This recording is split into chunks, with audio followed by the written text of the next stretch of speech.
va faire 3 ateliers différemment et on va faire 3 tours. Alors dans la première, c'était beaucoup de la souplesse, c'était un renforcement du gainage et c'était tirer des luges. Maintenant, on a vu, c'est des sauts, des sprints et lancer des medicine balls et grimper la corde.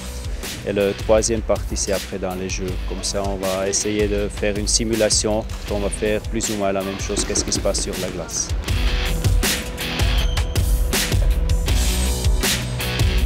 Je pense qu'il y a beaucoup de facteurs dans une saison qui font qu'on fait des bons résultats ou pas.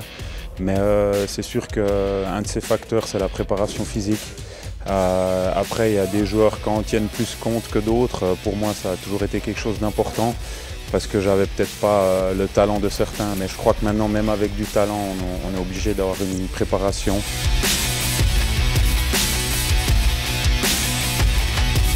On doit être créatif. On doit toujours regarder gauche et droite, qu'est-ce qu'ils font les autres et finalement font suivre une propre philosophie.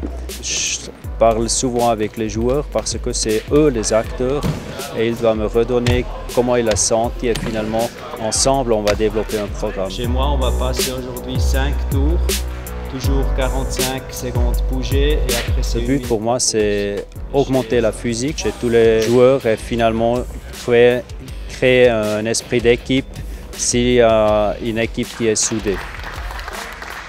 On a dit on va confirmer qu'est-ce qu'on a fait la saison passée. On a eu un très bon départ et comme ça on a gardé à peu près 80% du programme qui est la même chose et on a initié 20% qui sont encore meilleurs vis-à-vis de la saison passée.